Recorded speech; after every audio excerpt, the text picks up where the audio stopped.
Hello, everyone, and welcome to the Rundown. I will be your host today, Craig DeLuz, coming at you from the West Coast, the left coast, behind the Iron Curtain, otherwise known as the Sierras, in the state, otherwise known as California. But as we all know, I do not do this program by my lonesome. That's right. My name is Mike Piwowarski, coming to you live from the East Coast. That makes me the co-host with the most from the coast with the most here on the Rundown to a news, conservative views. And Craig, just a tip for you and all our audience members out there. When the show starts, don't look at the lights. Don't look at the lights. I made that mistake, and now I can't even see the camera. Well, that's okay. We can see you. Hope it's better than what I got right now. It's a big Right. square yellow thing. So how is your weekend going thus far? Good. Actually, after we got done with the program yesterday, about 8 o'clock, got called back to work. So did that until about about 12:30, right? And then Right. it's like, wow, skip dinner, got to find something. Found an open restaurant. I thought it was going to be a food truck. It was this Latin nightclub, and they served food evidently, and it was ridiculous. It was banging. It was great. Get to practice my Spanish and all that good stuff, but got patted down going in, right? And he found the knife and was happy and didn't even find the guns. I still remember that time we were in Indianapolis and we went to go into a bar. Now, this, mind you, everybody, this is like the NRA convention is in town, right? Yes. Yep. Everyone there is NRA. And the Yep. guy is patting down Mike, and the guy's like, "Wait, what's it? We're going into a place. The only place we had gone into where they were frisking in, where they were patting him down." Well, He's if you remember, we saw them frisking and decided, oh, let's all go in here. yes. He's like, what's this? He's like, you're like, a gun. And then there was like the awkward silence, Yeah. because you were just like, oh, it's a gun, and he was like, Yeah. you were trying to bring a gun in, and I think that happened for like three more people, and finally, he dude's like, am I being punked? Yeah, we're all like, we're legally carrying them. It's just your bar has this weird rule, and we got in that line to show them. Well, just so you know, there's 15 of us here, and if you don't want our money because you want to violate our rights, we'll go somewhere else. I And do, they were I like, do, I do distinctly remember that now. Yeah, it was funny. And I'll just say that, being in California, one of the best things about going to, whether it's NRA, whether it's GRPC or SHOT, is going out and being amongst people and where you're not in the minority. I mean, amongst a lot of the people that I deal with here in California, I'm like, my collection, I'll just put it this way, my collection compared to guys like Mike is a starter kit, right? yeah, yeah. But people Well, around me think I have an arsenal. hold on. You mean my alleged collection? Let's be clear on this. I don't need anybody coming to my house. All right? I keep forgetting that there was that boat thing, and We had a flood. We recently had a flood because of the hurricane. Lord knows what happened to that collection. All Yeah, it was a small collection to begin with. It was a very small. yeah, we all know that Mike is prone to exaggerations, so it was really small. What is that supposed to mean? What is that supposed to mean? Nothing, you're a big Trump guy, and we all know Trump is really good at putting dubs on it. You know what? I like Trump because he's no nonsense. He's not a politician, and I'm not afraid of mean tweets. It's pretty. You are not afraid of much- me. By the way, neither am I. Neither am I. Yep. Yep. Highly entertaining. I will say that at least his entertaining was not like I was not. I mean, I was not embarrassed the way I am. I'm embarrassed for this president. Yeah. I really am, because it's just like he literally is descending into dementia in front of our eyes. It's almost abusive. Yep. Absolutely right. Absolutely. My favorite tweet ever of his is Kovifi. Kovifi. Kovifi. Well, my favorite statement that Biden's ever made is "Barakatafkar," or my butt's Oh yeah, been yeah. wet. My butt's been wiped. That's a good one. My butt's been wiped. It's no Covifi, that's It's no nothing like a Covifi. 3:30 in the morning tweet, from President Trump. Covifi. I hear you, sir. I hear you. Yeah. All right, let's go ahead and get into the program. Do me a Oh, favor. wow. Go ahead and give a shout out to our sponsors. Let's say hey to our good friends at Hitman Industries. That's hitmanindustries.net, hitmanindustries.net. If you need yourself an AR barrel, you get your truck on over to hitmanindustries.net. They've got rifle caliber carbines. They got pistol caliber carbine rifles. They got shorties. They got pistols. They got rifles. They got everything. They get additional parts as well. But if you need that AR barrel, now's your time to reach out and get one. hitmanindustries.net. Let's see. Then, of course, we have our good friends at the California Republican Assembly working their butts off this weekend. I mean, they always are, but here it is right before election. So go there, find out who your good candidates are, who they recommend to you, and then, of course, reach out and maybe give them a little helping hand. If you want some awesome combat gear, some tactical gear, some web gear to go out to the field and hunt down the bad guys, or just go hunting, look up our good friends at uscombatgear.com. Folks, these are the people that make it possible for us to come to you. So do us a favor, go to them, check them out, spend some money with them, become a member, support them in whatever way you can, and make sure you tell them that the guys over at the Rundown sent you. All right, let's get into this one. This was a story that Mike found, and I have to tell you, my only thing I'm mad about this guy, but I'm just mad that I did not find this story because it drives me freaking nuts. So think back to right after Heller and right after McDonald, and think about what judges started to do when it came to the very fact that we said, look, you have a right to own or possess a firearm in your home, right? And they use this one little phrase, right? This one little phrase. And all they did was they said, but you can have, this is not to say that you can't have reasonable regulations. And then they proceeded to ignore everything else that was in the Heller decision. And they just started writing up, basically saying, well, these are reasonable regulations. And they created this test, this way in which to analyze firearms legislation to determine whether or not it violates the law. Well, Supreme Court came back in New York Rifle and Pistol and basically told them, look, no one told you to do that.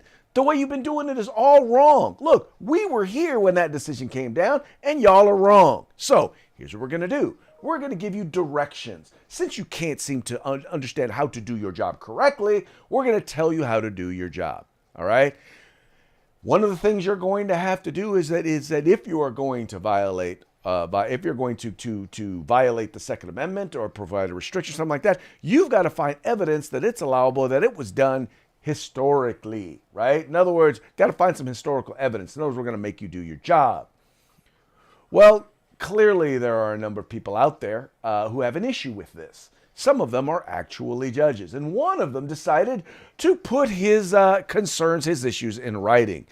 So there's a federal judge who basically is blasting the Supreme Court, in CNN's words, for their opinion on the Second Amendment. The fact that they are requiring them to actually look to history in order to support some of these regulations, some of these violations of our constitutional rights. The judge is out of Mississippi. His name is Judge Carlton W. Reeves. And Mike, the reason why this has me so livid is because all the Supreme Court is doing is telling him to do his job. What do you mean I have to do my job? Why would I want to do that's why I became a federal Democrat appointed judge in Mississippi, so I didn't have to do my job. I just want to wear the robes, Craig, bring back up that the headshot there of the story there. I want to point something out. You see his honor there, Judge Reeves.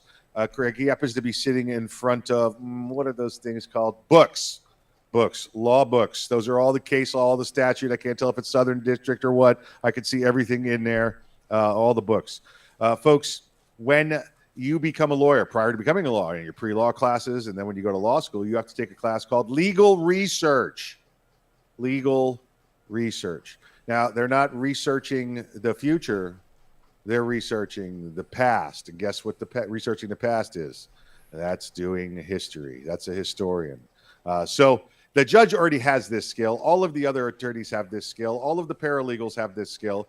This is just smoke. This is just a diversion tactic. This is trying to take the light off and hoping that people don't realize that judges already are historians of the law. It's what they have to do. The entire library is available to them in books. And now, Craig, you could go right on the computer and go, gun case, felony, blah, blah, blah, boom. And every case ever comes up when you sign up for the online legal research platform. This judge is just, again, he's trying to make a political point instead of doing his job, as you pointed out. Well, and you know what frustrates me in particular with gun cases, and I'm glad to see that they're going back and they're talking about dealing with and making sure that you're addressing history. What I get frustrated with as well is just how little they actually deal with or address the issue of technology. I mean, there are many, many judges who are making decisions who know very little about firearms. I was so impressed when Judge Benitez, who's the judge who basically overturned the magazine ban. He overturned the assault weapons ban in California. Because what he actually did was he had the bailiffs bring in an AR-15. They talked about the technology. They looked at it. They inspected it. And actually, he developed an understanding of how the firearm works so that he could determine whether or not some of the issues or some of the concerns that were being made were in fact true. I've never heard a judge do that before. And you would think when you're dealing with something that is so highly technical as a firearm that they would actually do that. You would think that if you're dealing with something that is, for example, a constitutional amendment, that it would be a given that you would look at the history behind decisions, behind the right, and how the right has been allowed to be exercised. It doesn't seem like a far stretch. Again, it's legal research. It's case study research. Craig, if you had a Fourth Amendment case for a due process, and a guy says, "Well, listen, I stored it in my safe deposit box, and they went in there without a warrant." Do you think that the judge is just going to go, let me make this up? No, they're going to check for other cases in past history where this has occurred or not, whether it's ever been addressed in law. It's a primary function of a judge and an attorney. Well, exactly. And anyway, I just this judge is highly frustrating, and but keep in mind, this guy is on the bench. There are people whose lives, whose rights, in some cases whose livelihoods are in his hands. And he is lamenting because he's being told to do his job and he just doesn't want to do it. Do you think he's ever been asked or he's ever performed doing the Carlton on the bench? I was not going to go there, but I did think that. that did cross my mind. Anybody I know named Carlton, I ask him if they can do the Carlton. Can you do the Carlton? If you can't do the Carlton, then maybe we're just going to call you Carl. Yeah, we'll just go with Carl at that point. Yep. Yeah. Yep. Exactly. You have not earned the right to be called Carlton. You have to. You have to dance to be a Carlton. Yeah. Can't do that. Can't go there. There's legal precedent. Look it up. Yep. That's right. Do the history. Do the research. All right. So here in California, there was a law that was passed that basically would call for doctors who put out quote unquote medical misinformation. It would basically call them into question and potentially cause them to be able to lose their license to practice medicine for putting out what the state has deemed to be misinformation. Now, this bill is passed through the legislature, was signed into law by the governor, and now California doctors are actually suing Gavin Newsom as well as the medical board, because, by the way, the medical board approved this, and that's basically what this is. It is in essence what they're doing is they're censoring, right? The oddest part about this piece of legislation, Mike, about the medical issues that they're talking about, is that most of the things that they took exception to, that doctors were saying, we now know to be true. They're a given now. The evidence has already proven that it's true, and yet and still, these doctors, under this bill, if this bill had been in place at the beginning of COVID, hundreds of doctors, if not thousands, would have lost their jobs, their livelihoods, for saying what we now know is the truth. Craig, do you remember when when the COVID started? There was a doctor. She was an African. I think she was African doctor. She was a black woman from Africa. She was a doctor there and was working at a hospital down in Texas. And they were doing a briefing about COVID. And she's the one that got up and said, "Listen, here's the deal. If you got immunities, you do this, you do the right, you do that. It's not going to bother you. It's not going to affect you." She said everything, and everybody went, "Oh man!" And they chastised her and they ring her over the coals. And now here it is 2 years later, and Well, she was 100% yeah. right.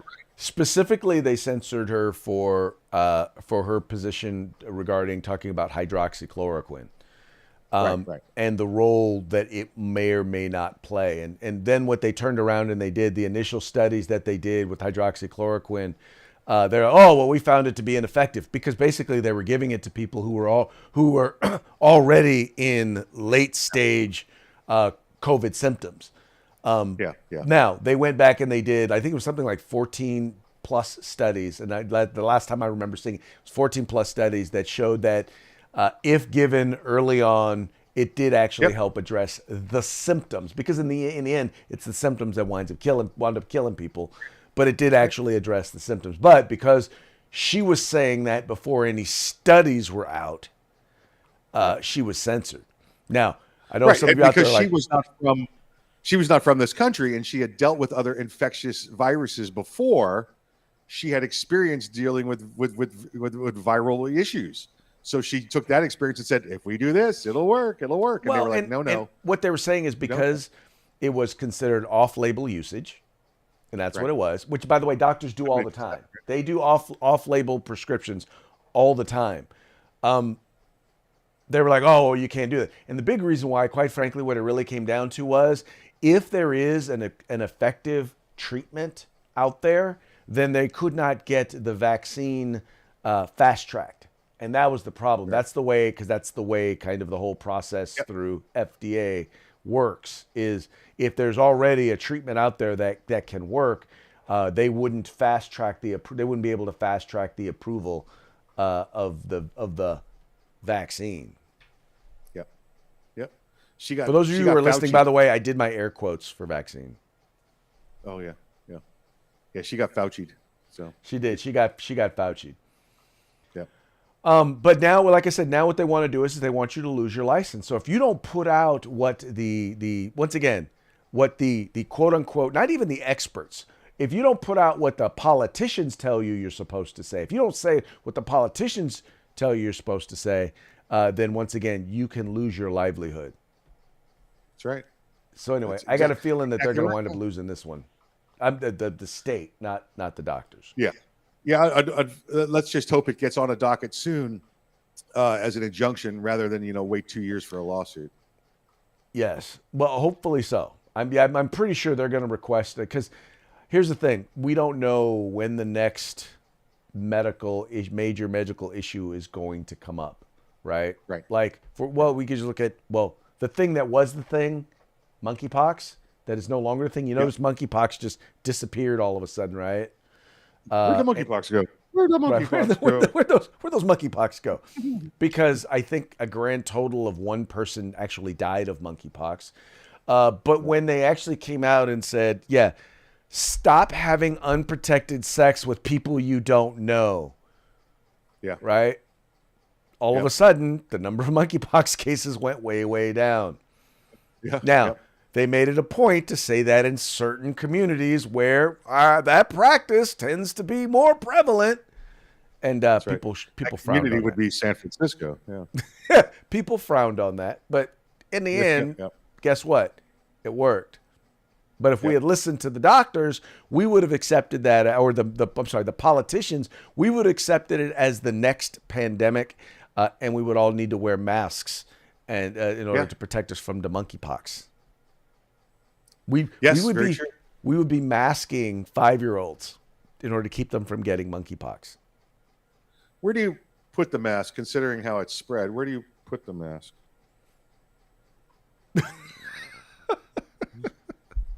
All right, this is a family safe environment.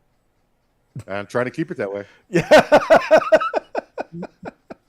On that note, moving right along. UK and transgender policies. What do you know? Here's the thing, and I think Mike will agree with me. If you are an adult and you decide or you believe that you want to transition to another gender and go through all of the medical procedures that you desire to go through in order to do that, more power to you. That's on you. That's your life. That's your body. We both, though, have, I think, issues with that being done when it comes to children, right? Because if you're a child, in particular, a young child, a prepubescent child, there's a lot of things that can be confusing. And the things that we're teaching kids in schools these days, well, it is even more, it's created more confusion, right? And well, what's happened is that in order to remove quote unquote confusion, you have people in the medical community who've decided, look, we're not gonna get in anyone's way. We don't want anyone to feel bad or dejected or rejected because they want to change their gender. So that has led to a lot of reaffirming, not just talk and support, but it's also led to medical decisions that are reaffirming of gender transformation or transition. Some of it has been through medication. Some medication that can have life-changing, life-altering effects, permanent effects is what I'm saying, and some that has resulted in surgery. Well, while the United States has been one of the leads in terms of pushing this reaffirming. Well, in the United Kingdom as well as in other places, they've actually started to back off of. The National Review calls it transgender mania. You can call it what you want. I don't necessarily disagree with that, but with what they're calling it, by the way. But the point is that what they've decided in the UK is that a lot of these people who are going through this gender reaffirming care are just confused, and many of them are actually turning around and regretting having made the transformation because guess what? They were going through a rough time. They were looking for acceptance, whatever it was, whatever they were going through. The point was that by not questioning it at all, they found that a lot of people are going through the transition, Mike, who probably never should have gone through the transition. Now, are we talking completely through the transmission? Or? Well, in some cases, you have some people who are advocating for teenagers to have breast augmentation surgery or mastectomies, where they're having their breasts removed. In some cases, you have people pushing or encouraging young prepubescent teens, especially teen boys, to take hormone blockers in order to keep them from experiencing puberty, so that they can be and appear more feminine or less masculine should they decide to go all the way through the transition. I don't know about the downstairs surgery. I don't know that anybody's really advocating for a lot of the downstairs surgery for minors. The bananectomy, yeah, that's what it's called, I think. He's trying not to say an inappropriate joke. I appreciate the effort, Mike. I really do. I'm just curious. At what point are they stopping this? I obviously read a story with you, but is this something they're looking to stop completely? Are they looking to change the mindset? Because as you started out, you said, listen, nobody wants to have this conversation with these individuals that are wanting to transition because it'll make them feel bad, and we're worried about their feelings. It might be time to stop with everybody's feelings are 100% correct and we have to respect them all the time. If your child came to you and said, listen, Mom, I feel like beating a neighbor girl with a bat. That's really what I feel like doing. You'd tell them no, right? You know what's right and what's wrong and what they should be and what they shouldn't be doing. If you got to hurt somebody's feelings and tell them no, I think it's much better to hurt their feelings now instead of, as Greg just pointed out, 6, 8, 10 years later, after you've had the mastectomy and the hormone treatments for 10 years, and you're still 5'2", and now you want to be a man again. Well, I think you just hit the nail right on the head. It's part of it is once again, our job as adults is to, at least what we try to do, is protect our children from bad decisions. And when you make a decision, when you're talking about a medical procedure or medication that will, once again, will permanently and can permanently alter you. Yeah. I just think that we ought to slow down when it comes to minors. And I think what they're talking about in the UK is rather than just being affirming, we need to also be confirming that that is in fact the case. That they are in fact, dealing with gender dysmorphia, I think that's the medical term, but the point is that to make sure that that's actually what they're experiencing, and they're not just experiencing depression, loneliness, or there's not something else that is fueling this before they make this permanent decision. Yeah, yeah. Some sort of history of abuse, perhaps victim of a crime themselves. Yes, those are things that trigger those changes. Right. Well, like I said, if the UK is doing it and people say, "Oh, we need to be more like Europe," well, then, hey, this is one example where I believe, yeah, we need to start backing off some of this stuff. Yeah, it's odd to take the lead from Europe, but we know that their medical science tends to move quicker than it does here in the U.S. because of all the regulations we have. I remember you're dealing with smaller independent countries there that are able to put those things through and get things approved a lot quicker. Unlike here, where it's got to go through a 10-year process to get approved. Right. But if Belgium comes up with the cure to cancer, we'll know about it tomorrow. If the United States comes up with it, it's going to take 25 years to get it out there. Right. But we have to be sensitive. I got you sensitive. I'm going to use the back of my hand instead of the righty. Yeah, that's it. Yep. All right, moving right along. We've talked about this before, but there is actually now more evidence that's out there, so I had to bring it up again.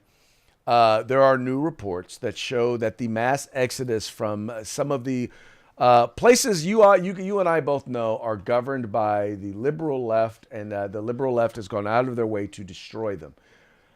New report shows, and this was actually in the New York Post, new report shows New York, San Francisco, and Los Angeles residents are scrambling for exits. Now, Mike, the funny part is that they're not just leaving. They're not just leaving and going to other states, but in particular in California. So, for example, in San Francisco, the number one location for people who are looking to relocate out of San Francisco is Sacramento, where I live.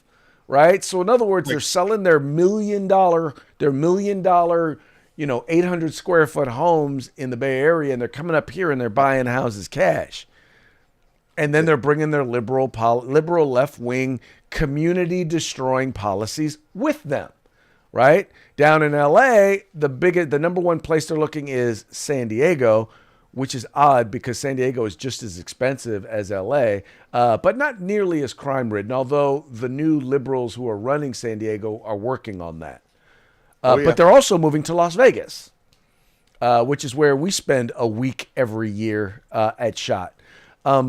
But they're working on turning that into that's the tail that wags the dog there in Nevada. That's what has turned Nevada into a liberal state. At least it's given them a Democrat majority, which I'm hoping and believing that after this election is going to come back our way. But the point being, folks are leaving these cities in droves. Yeah, listen, that state's going to vote red this time because if you recall, Las Vegas was shut down completely for a long time, for over a year, because of the governor there. Now we know the mayor; she's a staunch Republican, a capitalist, a businesswoman, and she fought it tooth and nail. So just having her fought for that city and to get them back on their feet and to get them working again, I think that whole state turns red here in the next election, or this election coming up. So, but yeah, Craig, people are fleeing, running for the hills to get away from these cities. Now I know in New York, the last poll that they took a look at there, and this was pre-serious inflation. We're talking like over a year ago. They said it was something like 51% of the people that live in New York City cannot afford to live in New York City. However, they can also not afford to leave New York City. So it's a very weird space to be in for them. But yeah, listen, if you're going to go somewhere, you're going to go to that new state, don't take your old politics with you. I mean, unless they were good politics. By good, I mean they were right. So this is the list. All right. This is showing you. So San Francisco, they're basically, you're looking at the number one top destination for people in San Francisco is Sacramento, California. And the top out of state is Seattle, Washington. And then we wonder why the Washington is, well, part of the West Coast wall of gun control. For Los Angeles, it's San Diego and Las Vegas. And there you go for New York City, right? Miami, Florida. Yep. There you go, baby. Let's do it. Get Right. it done. So Mike and I both are winding up having to, although Mike is not in Miami. He's at the other end of the state. Or are you more central? I'm in the middle part of the state. Yeah. That's right. You're more central. Yeah. Not that we want to reveal the location Bravo, but It's in Central Florida. We'll say that. Yeah. there you go, Central Florida. But they're moving to your state, so you're constantly fighting, which, by the way, is interesting when you consider that Florida has gone from a purple state to practically a deep red state. Oh yeah, we have the gift of DeSantis here, so it's working out well for us. Yeah. Captain Florida. Yep. We got DeSantis, and it's and you can't have him yet. Feds National. You're gonna have to wait. Well, I'm not interested in waiting. Anyway, on that note, look, I got Gavin Newsom, man. Look, we gotta end this. We've got to end this now. The only saving grace about him running for president is that if he does run for president, we'll be able to get rid of him 2 years ahead of time. That's really about it if he wins. Oh, so they have to resign in your state to run for another office? Okay, gotcha. Yeah, some states. I don't know. No, I'm saying if he were to win, that's the only upside. Okay. Yeah, it's well, we don't want that here. So I don't want it either. I'd rather deal with him for 2 more years as governor than him as president. It just not even. Yep.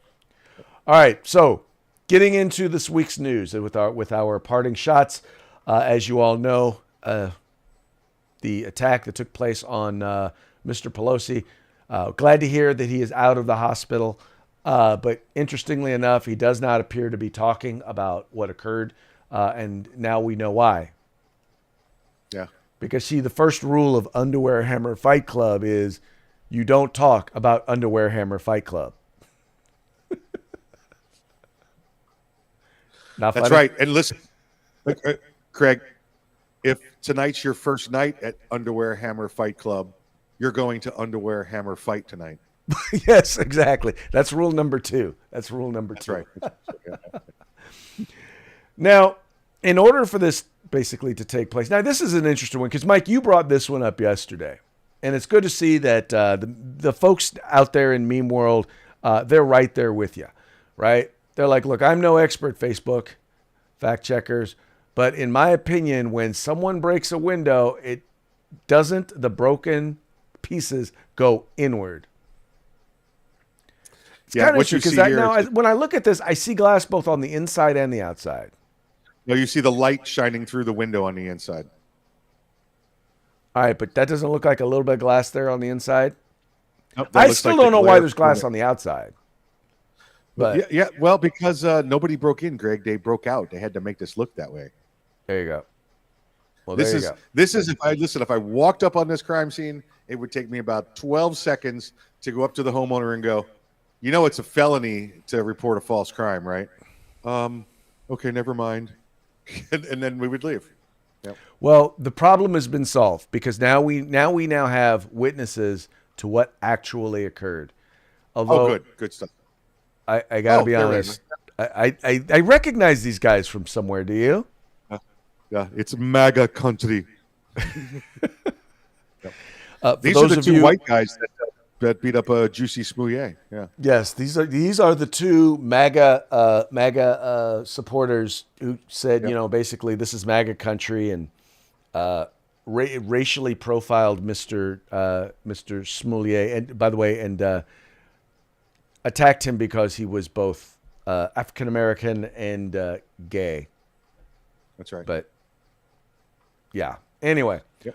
Along Juicy that note, Smouillet. now we also know that Elon Musk purchased Twitter, and it was brought up by AOC, or otherwise known as Alex the bartender, that she was like, well, I cannot believe that you're going to charge that free speech is going to cost $8, and he has responded. Not only he responded, not only did he respond by saying your comment and opinion is appreciated. Now pay your $8.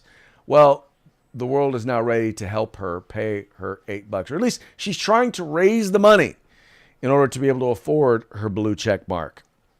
There you go. So if you want to help She's almost AOC pay fund her blue check mark, all you gotta do is go to GoFundMe and click on the donate now, and you can give her $8 for this month. You know, the good news for her, Craig, is looking at the numbers here. She's only $8 away. It's not that much money. So There you go, only $8 away. yeah, But hey, in the event that GoFundMe doesn't work, that's it.